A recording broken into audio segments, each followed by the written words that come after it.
The vast, unforgiving landscape of Western Australia holds secrets etched in its sun-baked earth. Secrets of survival, resilience, and a conflict so bizarre, so improbable, that it has echoed through history as the Great Emu Wars. But beneath the surface of the seemingly comical tale lies a deeper, more perplexing mystery. What truly happened in the wheat fields of Chandler and Walgaland in 1932? And did the Australian military face an enemy far more cunning than they ever imagined? The echoes of the Great War still lingered. Discharged veterans had been promised farmlands here, a new beginning. But the land was poor. The Great Depression struck. Wheat prices plummeted. Subsidies vanished. Farmers teetering on ruin. And then came a new threat. An estimated 20,000 emus descended on the wheat belt, not only devouring crops, but smashing through fences and opening the way for rabbits and vermin. For farmers already broken by hardships, this was the final straw. And these men, veterans of war, knew only one answer: firepower. Ministry of Defense Sir George Pierce approved their request. The terms were the Army would operate the weapons, Western Australia would pay for the transport, and farmers would provide support. Major G.P.W. Meredith was put in charge. His arsenal consisted of 2 Lewis machine guns and 10,000 rounds of ammunition.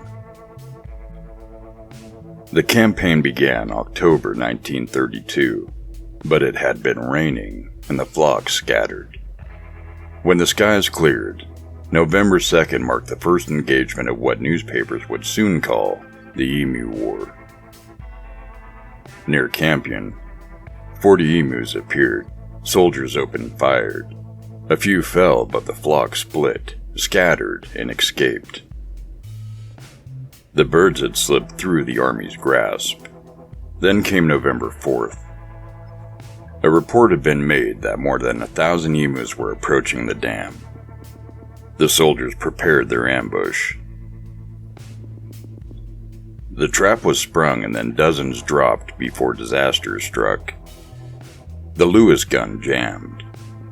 Hundreds of emus scattered into the bush untouched. Bad luck or something else?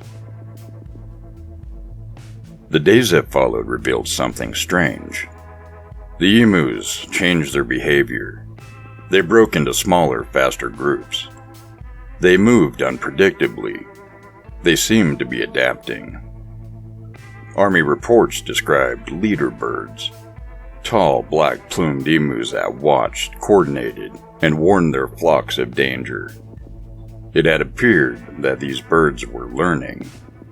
Frustrated, Meredith mounted a machine gun on the truck, but the emus outran the vehicle.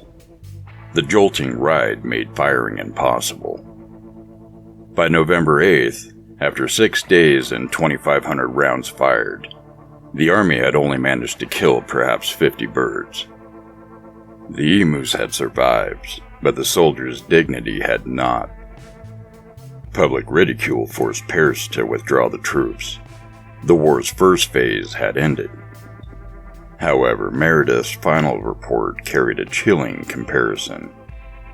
In his journal he wrote, "They can face machine guns with the invulnerability of tanks. They are like Zulus, whom even dum-dum bullets could not stop."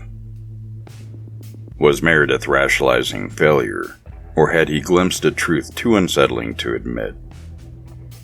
The humiliating defeat of the Australian military was complete. 20,000 emus had outmaneuvered machine guns and frustrated trained soldiers. But in the days that followed, whispers spread. Was this just a clumsy pest control gone wrong? Or had Meredith uncovered something darker? Despite ridicule, desperate farmers begged for another offensive. Pierce reluctantly agreed. On November 13th, 1932, the second campaign began. The first 2 days, small success. Around 40 emus killed.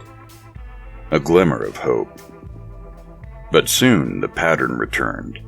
The birds adapted, scattering before concentrated fire.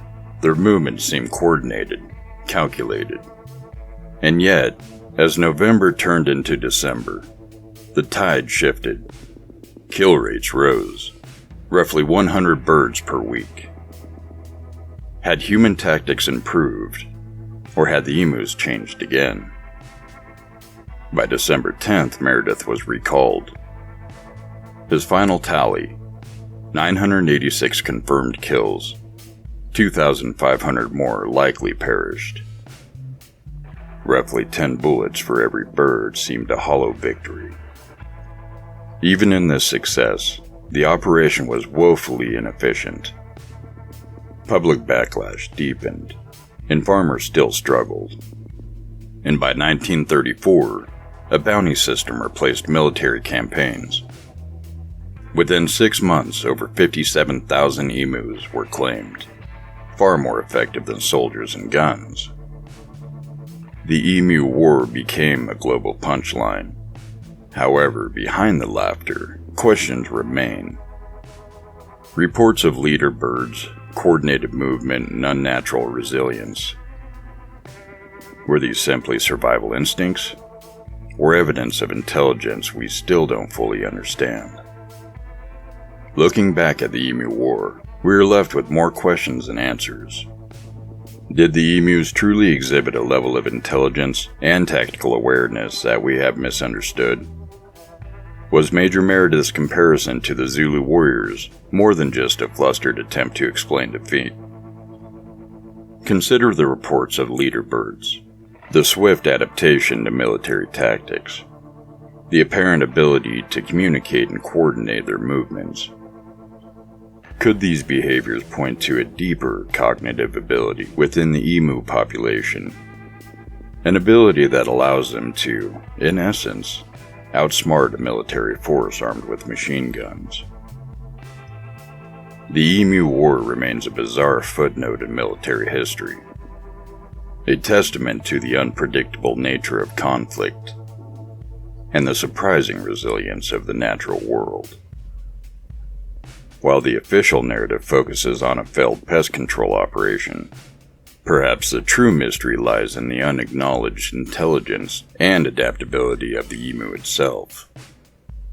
A creature that faced the firepower of the 20th century and emerged, if not victorious, then certainly undefeated. What do you think truly happened during the Emu War? Were the birds simply lucky? Or was there a deeper, more intriguing story, waiting to be uncovered from the archives of history's mysteries?